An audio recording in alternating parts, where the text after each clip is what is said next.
friend, and on today we're joined by Danny Panzella and Vanessa Velez. We're talking on Shamanic Sunday. We're very interested to talk about this important conversation during our quarantine because everyone is on this paranoia, pandemic focused, and they're not letting go of their fear. So, Danny, Vanessa, how are you guys doing today? We're doing great. Thanks for asking. So I followed you on Facebook and I saw some of the activity you had gone on in the mainstream media, and I watched the video about psychedelic parenting. And some of the listeners and watchers they don't understand where we're coming from. And I like for you to introduce yourself because sometimes first impressions are not the best for me. So how do you guys see yourself, and what are you guys doing? Well, I've been an activist for probably almost a decade now, or a little bit more than a decade, I guess. Um, I started in activism when George W. Bush got on TV during the 2008 financial crisis and said, we need to suspend capitalism to save it.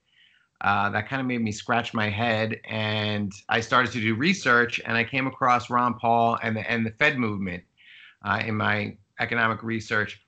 So that led me to libertarianism, and then I became an anarchist, and now we have kind of evolved into what's referred to as a holistic anarchist. I don't know if you're familiar with Derek Broze and his work, but we basically take the concepts of sovereignty and apply them, or try to apply them as best we can, to all aspects of our lives, and that includes our relationship. So I'll let Vanessa introduce herself, and then we can maybe dig more into that. Hi, I'm Vanessa. I guess I never really fully considered myself an activist. I didn't really understand. In my opinion, an activist was somebody that was part of like a group or an organization. And then when I met Danny and we kind of started like talking about things that we had in common, I realized, oh my God, I'm an activist. I just never realized it. I just did what I did for to be a good human. To be a good human being. I didn't know that was called activism. And I mean, we connected over just the same ideas, the same beliefs. We had similar views on the world. And I mean, I think from there, we just kind of expected that our life was going to be perfect, and it was not, far from perfect. And we wound up finding ourselves on a path to healing so that we could save our relationship. And that's where we are now. Yeah. So I guess for your audience, we don't want you to think that we consider psychedelics to be some kind of magic pill that you take them and you're automatically healed. And I also don't want people to think that we're just getting stoned together and calling it relationship therapy. We put a lot of work into our relationship, a lot of hard work that sometimes psychedelics help play a role in greasing the wheels a little bit. So the way I like to put it is, when you take certain psychedelics, it helps turn the volume down on your ego. And when you can do that, let me go back. We go through life and we're constantly being traumatized, whether it's by the media freaking us out about the COVID pandemic, or 9/11, or the way our parents raised us. Sometimes our parents traumatize us, even if it's unintentionally. So our egos, to protect us, it's a kind of a self-defense mechanism, start to arise, and basically it puts up all these walls to protect us from feeling vulnerable and feeling pain. So the problem with those walls is that they kind of block you from experiencing unconditional love. And so what we found happening was that our traumas from growing up and our previous relationships, those traumas were affecting our ability to love each other and to receive love from each other. So instead of reacting to each other directly, we were reacting to our past traumas. And then that just kept escalating and escalating to a point where we were arguing about things that, there were arguments that we had no idea where they were coming from. It was like, what are you fighting about at this point? Yeah, I think a good example that may help clarify this is so I felt like my mom, when I was growing up, she was, at least for a period, she wasn't very attentive. And I found myself needing her attention. And so how that manifested in my adult life was there were times that Vanessa, she likes to have her alone time. And I'm very social because I need that constant validation because of feeling like my mother wasn't as attentive to me when I was younger. So there would be times when she needed a little bit of alone time, and I would take that as a rejection. Now, her needing to relax and just be alone and quiet for a little while is no attack on me. But it felt like when she would withdraw and not communicate with me, it felt like I'm being abandoned right now. This is like subconsciously. Obviously, I wasn't having these thoughts consciously, but on a subconscious level, I was having the same feelings and emotions that I would have when I felt like my mother wasn't paying attention to me. And then so then I would beg for her attention, and I would try to smother her and demand her attention sometimes, and that would turn into conflicts that sometimes escalated into screaming matches. And all of it was unnecessary. All I had to do was do the work to understand that sometimes I have these feelings. It doesn't mean that she doesn't love me. It doesn't mean she doesn't want to be around me. It just means she needs some quiet time right now, and I can be mature about that and busy myself with something else in the meantime. I feel like that's a pretty clear illustration of how a childhood trauma can affect your current relationship. So, with psychedelics, we found that MDMA, especially, and psilocybin help to turn down the ego. We're no longer having some of those emotional reactions. We're able to really observe more, and also we're able to be more vulnerable with each other. MDMA especially tends to be a psychedelic that it just kind of brings all those walls down, they melt away, and we can just be completely vulnerable with each other and express all the things that maybe when we're sober, we might be too insecure to say, right? For me to not have a fear of rejection or abandonment or any of those things, and just be able to say, honey, I love you so deeply and I really appreciate you and I'm just so thankful for you, right? That's a pretty vulnerable thing to say to somebody, because they could say, well, you're worthless to me, I don't care about you, and that would be very deeply hurtful, right? I mean, obviously we know and trust each other now at this point, but it took a lot of hard work to get here. So, I mean, that's kind of my basic view on it. I truly appreciate your honesty. Trust me, I won't take long with this rant. And it's not really a rant, it's more to the conscious tuning of what you're saying. And you were saying turn down the ego. And then it reminds me of just what mainstream normies, as they call them, where they say, let's turn up. And by turn up, they mean douse their ego with alcohol and sublimate their self and let that toxicity rise up. Something I really appreciate. And I want to mention this before I forget. One can tell what authentic love looks like when you see the partners emulate each other's, in the sense that the facsimile, you guys look alike. I don't know if you see, have you heard that? And for me, that's a like telltale sign that is authentic love. And beyond that, your honesty of actually accepting that there was mistakes, there was yelling, there was fighting.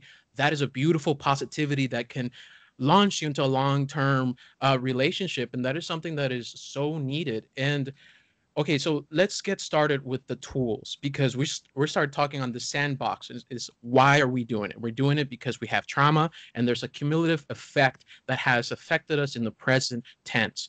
So, in that sense, MDMA, how has that affected you? How did you discover it, and how do you use it now?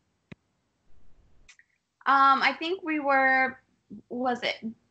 somebody told Danny about using MDMA as relationship therapy, and we started looking into that. We had gone to couples counseling for a while. We tried to, we read books, we went to therapy, we tried everything possible, and it seemed like even in therapy, we were struggling to connect with each other. we would spend a whole hour in therapy and just barely scratch the surface. And it was frustrating. And half of the time we were leaving therapy and continuing the conversation on our way home and thinking like, oh my God, we should have said this in therapy. Oh my God, we should have, why did it take us so long to get to this point where we're actually like touching where the actual wounds are or where the issues are? And when someone suggested MDMA, we started looking into it, looking at the research, and we were like, wow, this looks like it might be beneficial. So we tried it. We heard about people taking it in a party setting, and that was like weird for us, especially the first time we took it, because I was thinking, how could anybody want to do this at a party?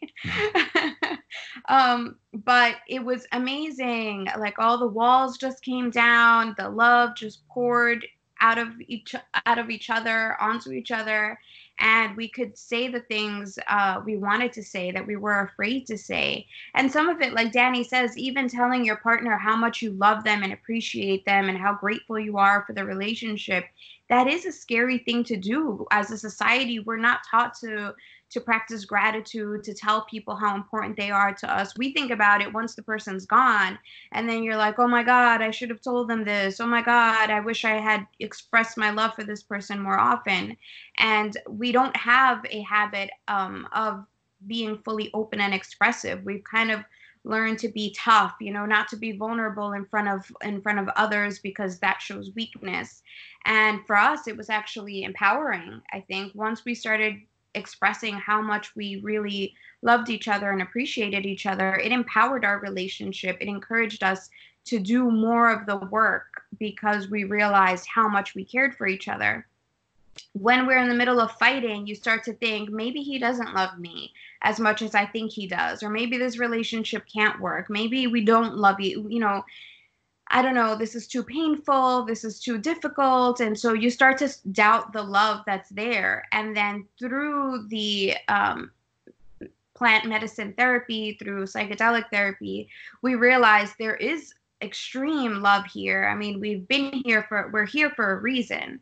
And it just gave us more of that courage to work through the problems, to dig deeper and figure out what the core issues really were, so that we could enjoy more of that deep love and gratitude that we were experiencing when we were on MDMA, for example.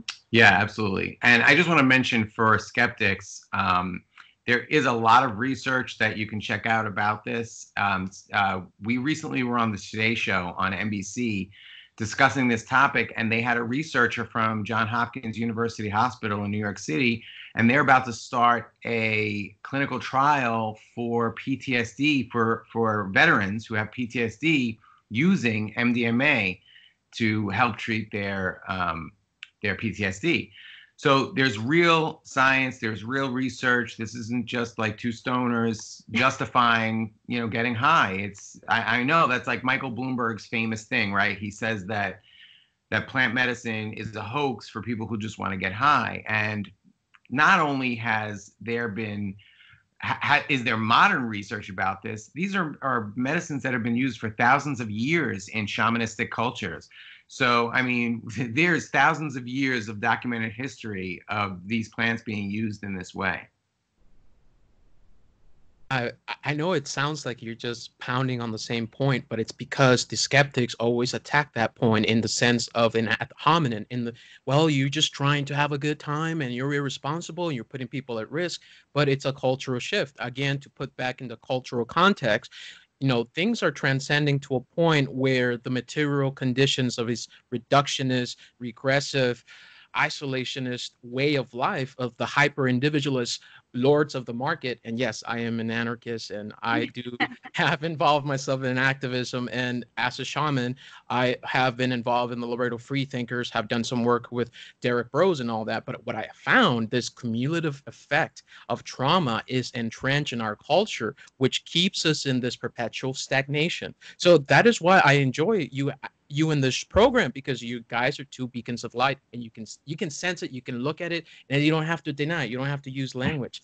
So Thank you. Here's the thing. Here's the thing, though, because things are changing, and these plants have been used for thousands of years, and since the attention usually goes to marijuana, MDMA, mushrooms, people think, oh, these are the only tools.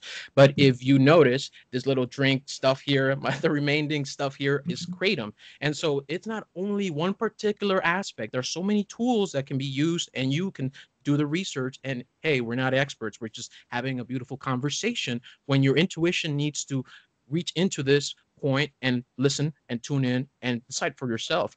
Okay, so here's the other thing that I wanted to talk to you about, Danny and Vanessa. So, from the research that I have made in the cultural dynamic of Mexican Americans or just Mesoamericans, the use of mushrooms was a family event. So here, and that's why I found it so intriguing during your interview and your discussion in that television show, because people here in the United States were like, oh my God, you're putting your children at risk. How dare you? But if you look at the history of how it has been used in Mesoamerica, it was a communal thing. It was about family. It was about connecting with the outside world and not just trying to prove God, but I'm saying connection. So what do you think about that and the use of mushrooms, and how do you see it today? And, how are things changing in people's perception on psychedelics? I think just the response we got to the video, to the interview, was so positive. It was actually kind of surprising. I think we were prepared for the backlash of people saying, "Oh, you guys are just trying to get stoned," or "This is dangerous," or "This is bad." There were so many people that shared their stories on the post, on on anybody who shared the post. The video, people were commenting and leaving their stories of healing, and I think the conversation is opening up for people to realize that there is healing in these medicines. One of the things that I right now, you were talking about, the use of mushrooms as a family tradition. When we went to Peru back in April, we went for an ayahuasca ceremony, and the shaman that we sat with, she was explaining that a lot of these medicines, when we sat with San Pedro, with Washuma, and she was saying some of the kids here in Peru at 7 years old, they start taking small doses, like they start being introduced to these medicines, so they have this history, they have this knowledge from a very young age. One of the things that I was having trouble with was, my parents are from Mexico, and I was trying to find an elder in our community that I could get information about plants and healing. And unfortunately, my parents are from a town that's very, very small, and it was very, very poor for a long time. So a lot of young people left the town and came to the United States to work, to try to make money to help their families survive. So that connection was lost. A lot of people who immigrate to the United States, they wind up losing that connection to their roots. We're so distant because we've come after this materialistic perspective, right? We need the money. We need money to survive. And so a lot of those traditions were lost, at least from my lineage. So I've been searching through other, through other countries, through other cultures, through other forms of history, to try to get a little bit more information. But our experience has absolutely shifted the perspective in our household. Obviously, our child doesn't sit with us during ceremonies, but he does understand what these plant medicines are. He understands. I mean, we went to see Fantastic Fungi with him, and he was super excited. He's 9 years old. He loved it. He loved the concept of mushrooms, what they do, how they help the planet. We had a conversation with him about it, so he understands the concepts behind these plant medicines. He doesn't fully understand what the experience is, what the experience will be.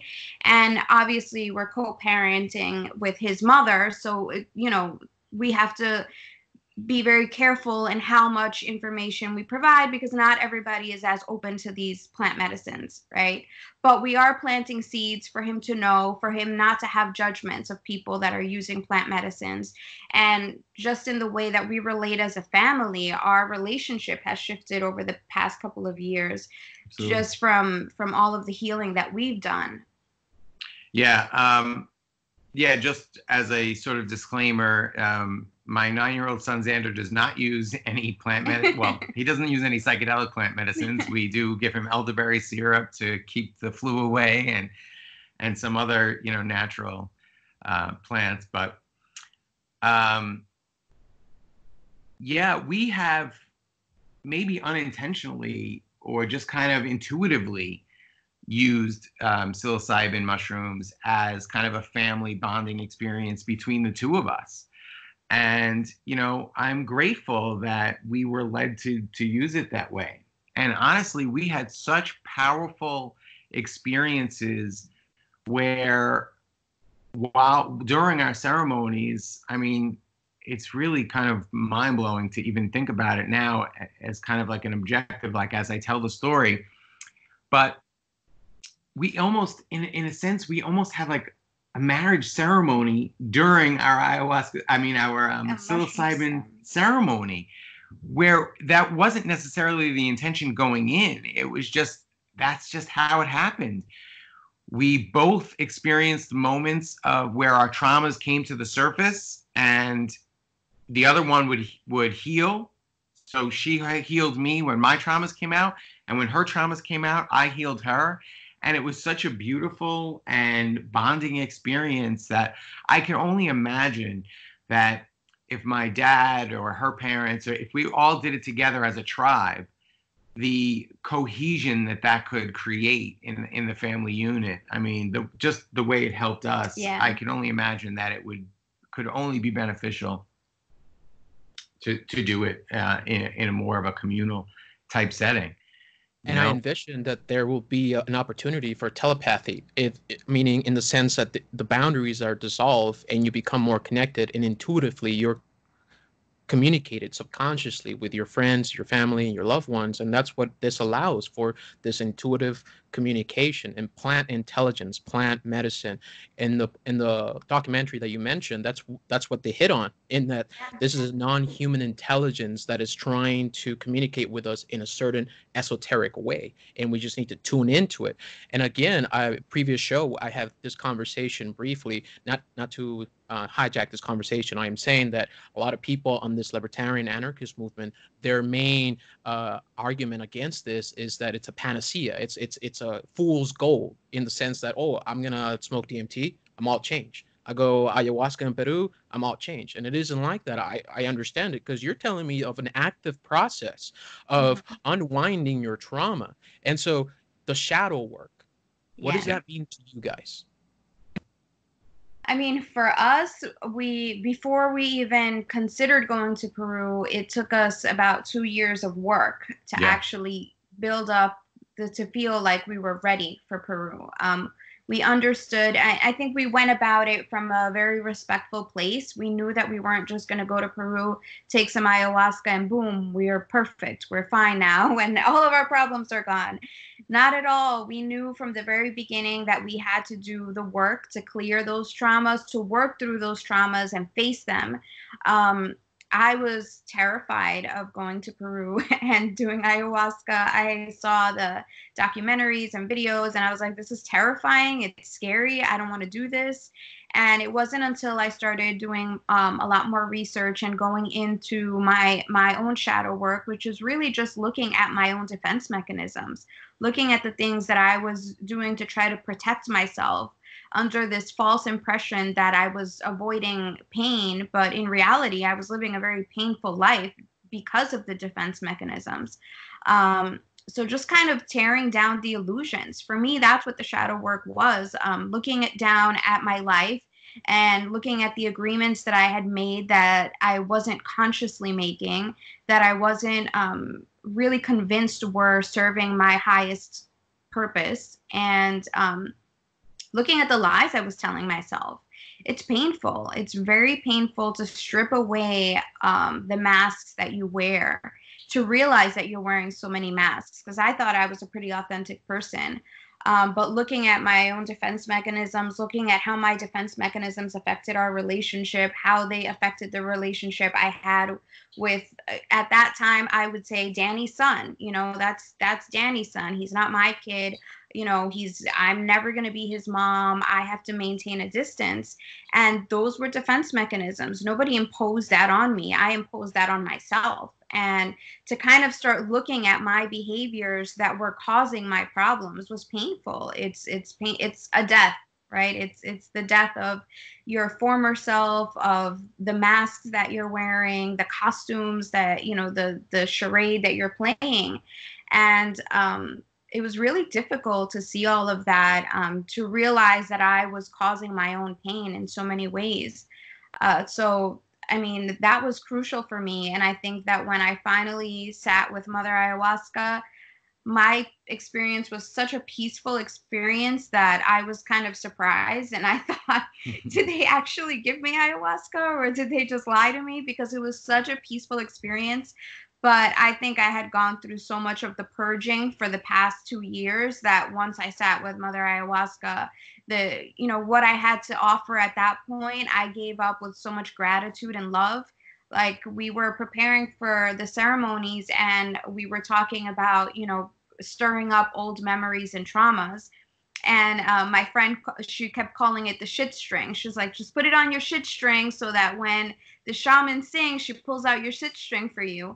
And when the shaman sat in front of me and started singing the Icaros, I was thinking like, yeah, she's got to pull my shit string out. And I was like, oh my God, but it's not a shit string.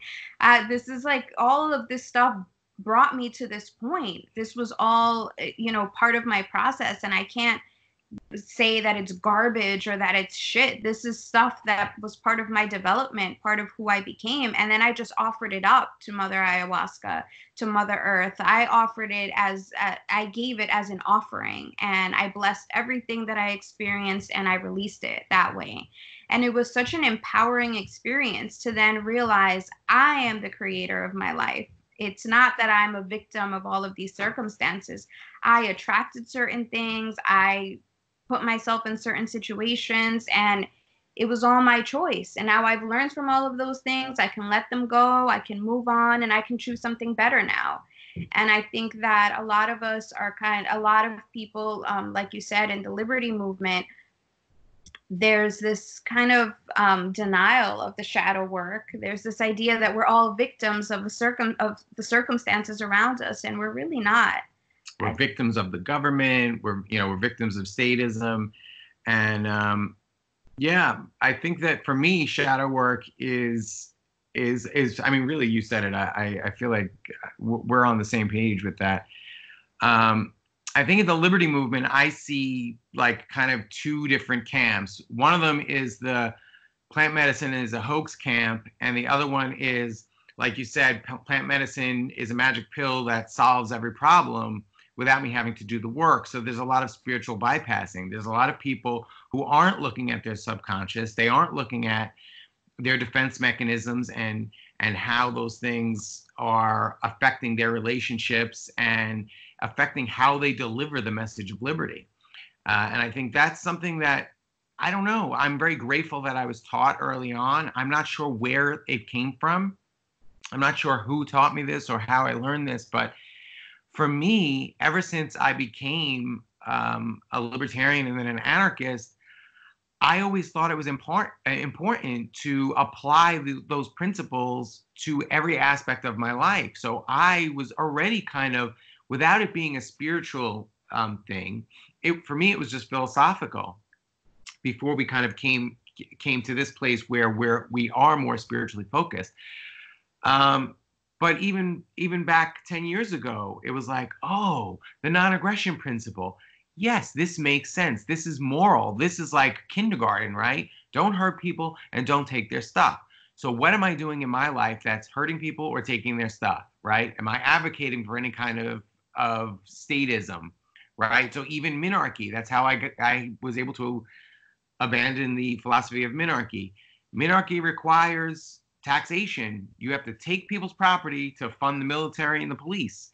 I mean, that is uncompromising. So out minarchy goes. Now I'm an anarchist. And as I continue down this path and I continue to examine all of my belief systems, all of my behaviors, the things that I took for granted, shamanism, the concepts of shamanism and the philosophies behind it are absolutely an extension of anarchy, of sovereignty, really. It's taking sovereignty out of the physical and bringing it into the spiritual realm and just continuing on. And there is this kind of dualism, right? Like it's about individual sovereignty. There is no individual.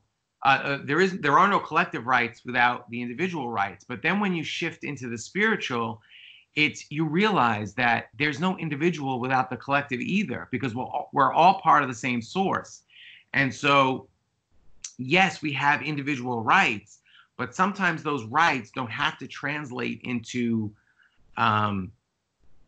behaviors or beliefs. I don't know if I'm articulating this very well, but kind of like you have the right to be a jerk, but you shouldn't be a jerk, because if I'm a jerk to you, I'm really being a jerk to myself, because we're connected. We're both a part of God. We're both God's children. Whatever your belief system is, we're connected. So for me to harm you, I'm really harming myself.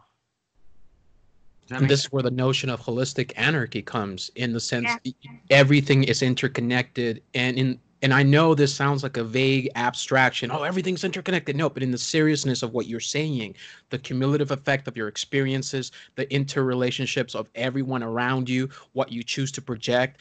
See, when people don't do their shadow work, they're projecting the demons onto other people. Mm-hmm. And here it comes with the liberty movement. And again, this is not something of a heinous criticism, but at the same time, a lot of these people do find themselves very enraged by the injustices of society. But then when they step outside of their home, they don't check themselves before they step out. They just think, I got the solutions. I know the philosophy. I'm going to repeat, taxation is theft, and all that is going to be resolved.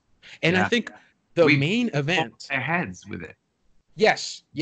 And the main event, and I just wanted to interconnect to what the psychedelic phenomena is, and that is the ego death, the ultimate pinnacle of the experience, which is, in my experience, it's a fear of death, of letting go. You don't know what's going to happen. Mm-hmm. And in the microcosm of your personal experience, you're not going to know what's going to happen when you express your vulnerability. So that's also an ego death. So can you tell me about your personal experience when it comes to ego death? I would like to say that I no longer think of it as ego death. I think that promotes a kind of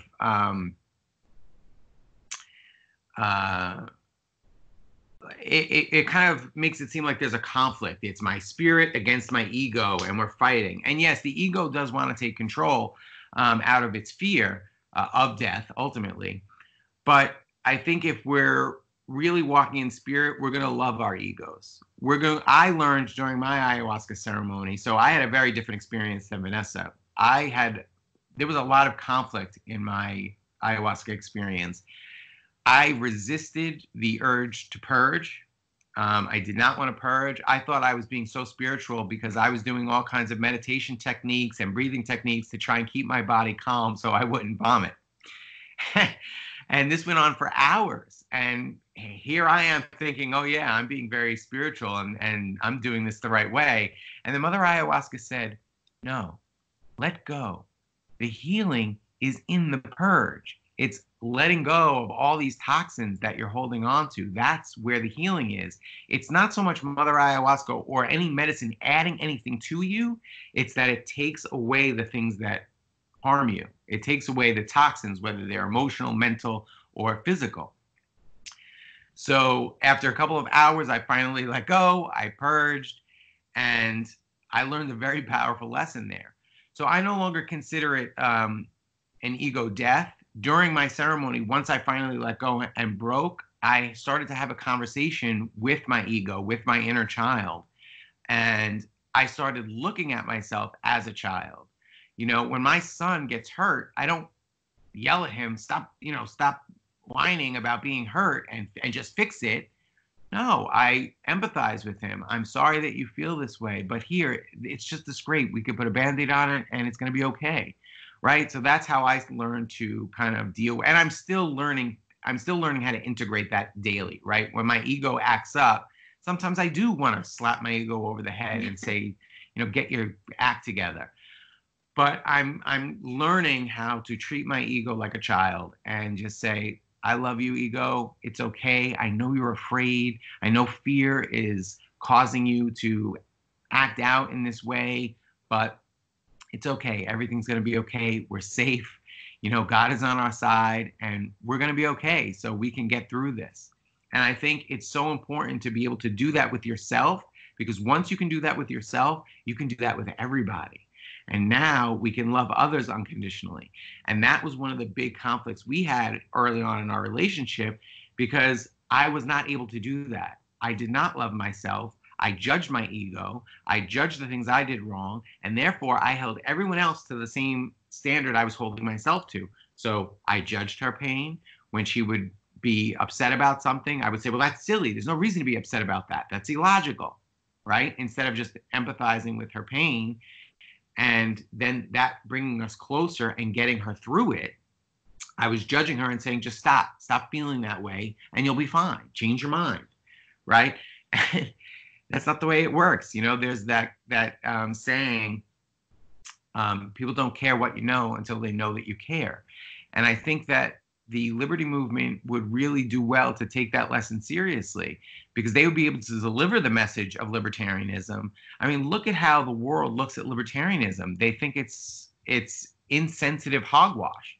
And I think that if libertarians deliver their message in a more empathetic and compassionate way, more people would be open to the message and really hear what people are trying to say. Because I think at the core, libertarianism is a very moral philosophy. I think a lot of people just can't get over the misrepresentations that happen. And it's because of unresolved egos and unresolved shadow work. Yeah, I think going back to the ego death conversation, I think that, yeah, once we start to have empathy for our own ego, to love it, that's kind of how we calm it down, right? When a child is having a temper tantrum and you yell at the child, what happens? They tend to yell louder, to cry louder, to act out more, to find other ways to let out their steam. And when you're more loving and empathetic and caring, it kind of calms it down. It lowers their defenses at that point. And it's the same thing with the ego. And once you start observing that in yourself, like for us, through the work with psychedelics, we kind of discovered it became easier to identify our defense mechanisms as they popped up, because obviously we're not perfect. It's not like we said, it's not a magic pill that all of a sudden we have no defense mechanisms. We still argue. And we are able to see those defense mechanisms a lot quicker. We are able to be in observer mode a lot more and say, oh, wait a minute, that's a defense mechanism. I don't really mean that. And when you're able to do that with yourself, it becomes easier to do that with other people also, where you can see, oh, this person's having a defense mechanism reaction right now. So then I don't have the urge anymore to be offensive and to say, well, you're wrong or you're acting out or whatever. I know that feeling. I know when my ego acts up and my defenses start coming up. When I see it in another person, I can identify it and say, all right, I see what you're doing here. And this means you don't feel like I'm listening to you. And if that's the case, I need to rework my approach so that you feel safer and your defense mechanisms come down and we can have a more authentic conversation. And I think that, as Danny said, that would absolutely help spread the message of liberty. If we're just beating people over the head with our facts and saying we know better than you, well, you know, that in a sense, that's our egos saying I know better than you. And I think if we can learn to integrate and accept both the light and the dark within all of us, then we'll be able to love and accept the light and the dark in anyone else. And that bridges the gap so that we can focus more on the light. Yeah, more than an ego, more than wanting to kill your ego, I think you need to forgive your ego. I think that's a lot more effective in the sense of what you're saying, empathy. And then my little ego is saying, how dare you? No, but I think it's very honest, because you're telling me something that is human. You're telling me something that is true. And I appreciate that. I truly do. Because on the other aspect of this, just being love, light, singularly just light, prevents you from the growth, prevents you. And it actually enables for people to hurt one another, thinking that they know better and all that stuff. You know, authenticity, the integration of the negative and the light. So from this point forward, knowing these things, these tools, how has it affected positively, I assume, your art and your creativity? Because I have seen your feed and I'm enjoying what I see. So tell me, how has it inspired you with these tools? So for me, I honestly never considered myself an artist. I always was drawn to art. I liked it. I mean, in high school, I took art, but I just never felt I was good at it. I guess I was looking for something to be perfect. And if it wasn't, I was like, all right, this isn't for me. Um, in Peru, actually, one of the shamans told me, you have so much creativity, like just let it out. And I was like, this lady's crazy. She doesn't know me. Like, she doesn't know how unartistic I am. And it just, I don't know, little by little just started coming out. And I feel freer. I guess I don't have this attachment to things being perfect anymore. And I think that was what was holding me back before. I couldn't do art if I wasn't going to do it right. And now I'm in a place where I can just let it all out. I can enjoy my time practicing, making mistakes. It's all part of the process. So I appreciate it and enjoy it. And it really is like one of the things that brings me the most relaxation. It's part of my meditation now. And I really appreciate it too. This is my birthday card that Vanessa painted for me. And That's so awesome. I really appreciate her art too. And I think that I think all creativity really comes from source. It comes from love. And as you allow love to flow through you more, as you embody more love, you're going to be more creative. I think we all have it. It's just a matter of letting it through. I truly enjoy your presence because it reclaims an aspect of my personality that I sometimes don't let, out in the air or in the recorded broadcast. And look, I'm going to follow up your honesty and say, I'm not perfect. I've been mean. I've been negative, and I'm working towards all these traumas that I originated from when I was born in Mexico, and these different things. And I understand them, that the tradition has been lost. But today, in the now, as shamans, and I see you guys as creative, beautiful individuals, shamans in your own right, in this beautiful Sunday, I just enjoy you. I enjoy you, and I'm excited about your show. So, can you tell me Thank about you. that show, Sovereign Love, on Sundays? SSS. Tell me more about it, please. Well, we had such a great response, as we said earlier, to the Today Show segment that we just decided we should start a podcast. So we decided we're going to do the Sovereign Love stream, and we're going to be talking about basically everything we've been talking about. We're going to talk about love, relationships, parenting, sex, psychedelics. It's just a way to bring people into the conversation. We're going to have, there's a lot of great guests that we already have lined up. So I think it's going to be a really cool thing. And it's basically just going to be like this, very casual and just sharing and having discussions. And it's not that we think we're any experts, that we're going to school you on anything. We're just sharing our experiences. And if somebody can benefit from hearing this, then great. I think that, like you said before, through vulnerability, it just kind of allows more of the conversation to happen. I think we tend to have, especially with social media, we tend to have this like view of everybody's life being perfect, and everybody's afraid to show their vulnerable parts. There were times a few years ago, I shared the story of having a miscarriage years ago, and I had so many responses to that. I had so many people message me and tell me, oh my God, I had the same experience.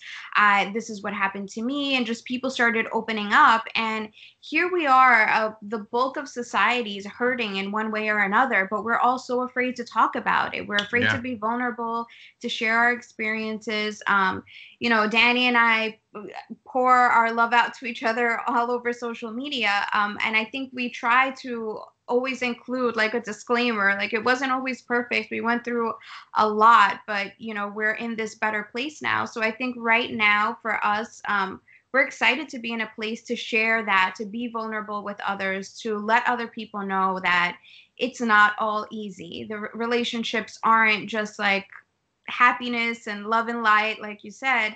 there's so much of the shadow work, there's so much of the darkness, and it's hard work. Hard. It's really hard work. I mean, there are times we want to give up. There are times absolutely that we joke around and say, like, in frustration, I want to quit spirituality because it's hard. It's hard. It's a commitment.